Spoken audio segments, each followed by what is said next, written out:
President, now we're going to do a real race. That's so great. That's such a great. So listen, this doesn't happen. You know, we just don't come in and ask the president to sign. There's a lot of work that goes into this, as you can tell. Bud and my chief of staff Pete all had a lot of meetings on the Hill. We couldn't be more excited about this.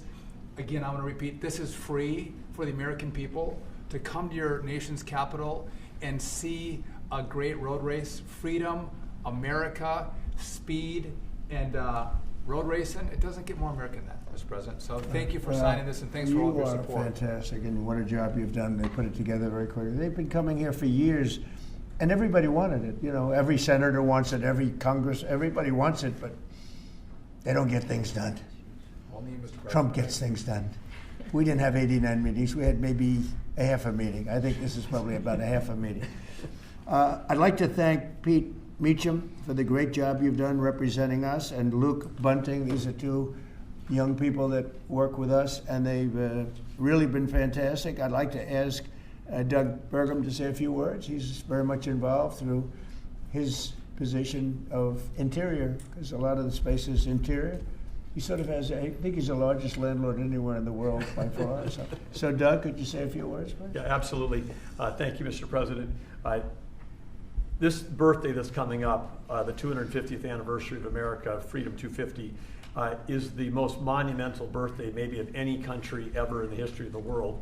And President Trump, with his directive to celebrate this thing, we've got what's more American than race car driving? What's more monumental than the Indy 500 as an icon of what's going on in our country? And so merging the history and the tradition of our capital, Washington, D.C., with the speed and the innovation that goes on in the IndyCar series is incredible. And it's a great metaphor, because the speeds we're talking about is the speed of President Trump. I want to reiterate, there weren't 81 meetings with the Trump administration. I think it was, they called President Trump, he got Sean and I going, and that was like from Saturday till now, we have a race. 1 week. 1 week we have a race, as opposed to like 4 months of talking. So I think there's also a metaphor here about President Trump, who's an incredible sportsman. He's an athlete himself, but he loves sports. And so whether it's soccer, UFC, the football draft, NFL football draft coming, IndyCar, and all the teams that he hosts here, I mean, to any American who loves sports, you ought to love this president, because he's bringing professional sports to our capital. And again, August 21st to 23rd, you talk about the economic impact. By the time all these reporters get done telling the story, there's not going to be a hotel room available in this city on that weekend, because everybody's going to want to be here. Right. People that maybe have wanted to see an IndyCar race their whole life are now going to have an opportunity to come to their capital, celebrate 250, and see an IndyCar race for free. And they're going to be able to see it on the National Mall. And wherever you put down your lawn chair and watch this race for free, you're going to be staring at the Washington Monument, the Lincoln Memorial, the Jefferson Memorial. And I'm sure there's going to be fireworks this weekend too. I'm sure of that. And if you need a permit, you can get one from Interior.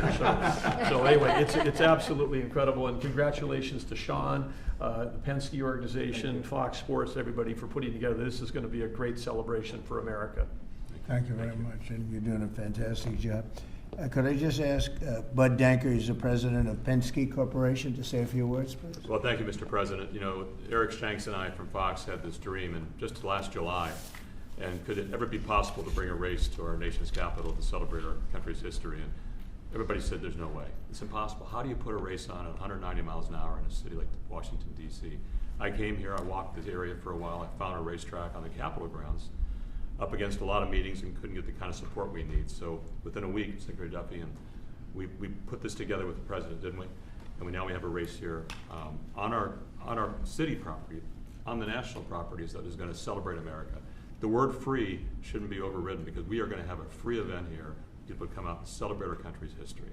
I also want to thank Mayor Bowser. She has been a great partner in this process as well too. So I know, Mr. President, she's a great supporter of what you've done here in the city as well too, and we thank her for this.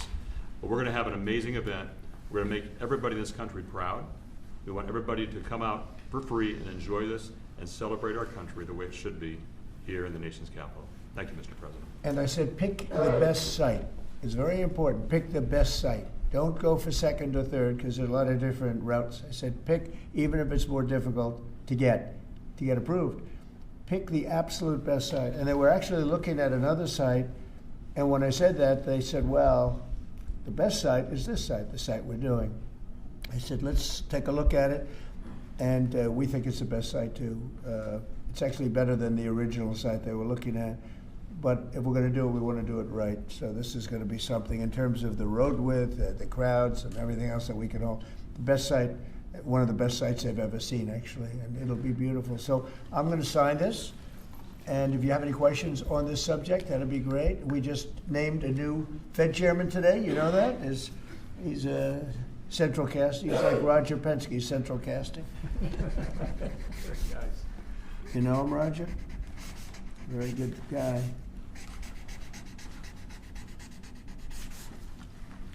Roger, no auto pen. I didn't use an auto pen. Here, Roger, take that. I will. Thank you. Thank you. That's great. Here you go, my man. I didn't want to sign each letter. You know, they sign each letter. They hand pens. I used to watch these presidents. One letter. You got to see what it looks like at the end. Never looks too good. Here, Rachel, take that. That's for your team. Thank you. Congratulations. This is really exciting. Thank you. You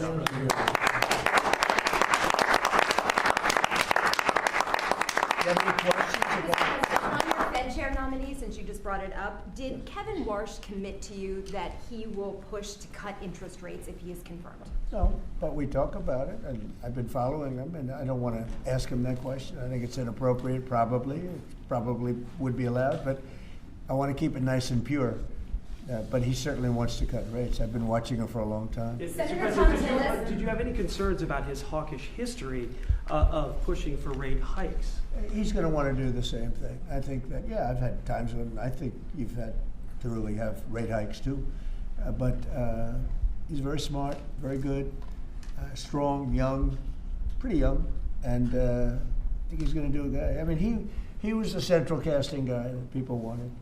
Kevin was great. I tell you what, I met numerous people. Every one of them were fantastic, really fantastic. I wanted to keep Kevin here, and I thought that I called Kevin 1, Kevin 2, and we have. I said it's going to be a Kevin, but you know, Kevin really has been fantastic at the White House. You all know him. You know him very well, and so we have Kevin W. Are you concerned, Mr. President, about the confirmation hearings? We've heard No. Senator Tillis. No. You think with the DOJ investigation? This is in the whole country. I would say that this was the, perfect candidate. This was not a surprise or anything. This was the man that's most qualified. Top student, best schools, everything was like perfect. The youngest person ever to serve on the Fed. Got the whole package. Looks don't mean anything, but he's got the look, right? Roger, looks don't mean anything, but if they have the look, it's okay. But he's got the whole package, and I think he's going to do a great job, and he loves the country. Mr. President, why are you wait. Will you speak to Please, in the back, yes. Are you giving Iran any kind of deadline to make a deal before potentially taking Only military they action? know for sure. Have you communicated that to them Yeah, directly? I have. Mr. President, do you have a timeline for when you're going to pull back potentially the federal presence there?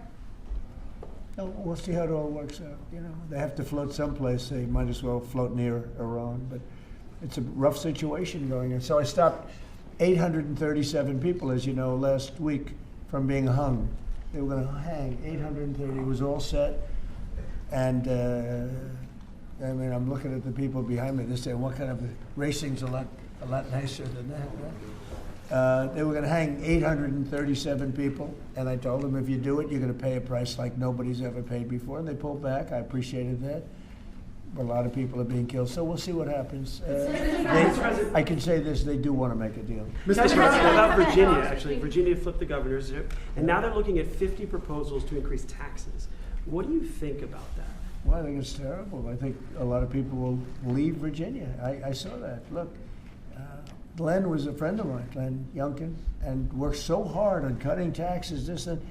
This woman came in, and in one swoop, she raised everything up higher than it ever was. I don't understand it. I mean, people voted for Democrat, but she came in and she raised, and I'll work with her like I work with everyone else, but she came into Virginia, raised everything to a point like taxes that nobody ever even heard of before. And I don't understand. How do people get elected with this kind of philosophy? This is only in the very modern age. You know, I grew up and I've always heard politicians will cut taxes.